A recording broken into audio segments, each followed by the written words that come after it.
అందరికీ నమస్కారం. Welcome back to my channel. ఈరోజు నేను ఈ వీడియోలో ఎగ్ ఫ్రైని ఈజీగా ఎలా తయారు చేసుకోవాలో చూపిస్తానండి. దానికోసం ఎగ్స్, 1 టేబుల్ స్పూన్ల అల్లం వెల్లుల్లి పేస్టు, 4 టేబుల్ స్పూన్ల పుట్నాల పప్పు, కొద్దిగా ధనియాలు, కొంచెం జీలకర్ర తీసుకోవాలండి. స్టవ్ మీద ఎగ్స్ పెట్టి అందులో కొంచెం సాల్ట్ వేసి వీటిని ఉడికించుకోవాలండి. తర్వాత దీనిపైన ఉన్న షెల్లను తీసేసి ఇలా ముక్కలు చేసి పక్కన పెట్టుకోవాలి. తర్వాత స్టవ్ మీద కళాయిని పెట్టి దాంట్లో కొద్దిగా ఆయిల్ యాడ్ చేయాలి. ఆయిల్ హీట్ అయిన తర్వాత మనం కట్ చేసుకున్న ఎగ్స్ని యాడ్ చేసేయాలండి.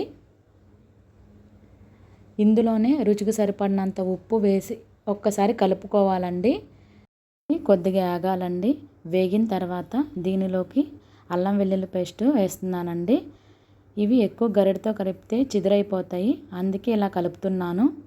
అల్లం వెల్లుల్లి పేస్ట్ని పచ్చివాసన పోయేంత వరకు వేగించుకోవాలండి. ఇది కొద్దిగా వేగనివ్వాలండి. ఇది వేగేలోపు ముందుగా నేను చూపించాను కదండి, పుట్నాలు, ధనియాలు, జీలకర్రని మిక్సీ పట్టుకుందాము. ఇక్కడ ఎగ్స్ చక్కగా వేగిపోయాయండి. ఇందులోకి నేను ఈ పొడిని యాడ్ చేస్తున్నాను. ఈ పొడి వేయడం వల్ల కర్రీ చాలా టేస్టీగా ఉంటుందండి. మీరు కూడా ఒకసారి ట్రై చేయండి. ఎలా వచ్చిందో నాకు కమెంట్ చేయండి. ఈ పొడిని వేసుకొని ఇలా కలుపుకోవాలి. కొద్దిగా వేగిన తర్వాత దీనిలో రుచికి సరిపడినంత కారాన్ని యాడ్ చేయాలండి.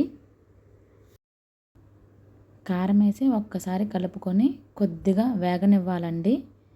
ఇక్కడ వేగిన తర్వాత ఒకసారి సాల్ట్, కారం సరిపోయినాయి లేదా చూసుకోవాలి.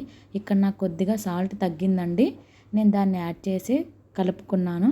ఇంకా లాస్ట్లో కొత్తిమీర యాడ్ చేసేయడమే అండి. అంతేనండి, ఎంతో రుచికరమైన క్విక్ ఎగ్ కర్రీ రెడీ. ఈ వీడియో మీకు ఎలా అనిపించిందో కమెంట్ చేయండి. నచ్చితే లైక్ చేయండి. మరిన్ని వీడియోస్ కోసం నా ఛానల్ని సబ్స్క్రైబ్ చేయండి. Thanks for watching. Bye bye.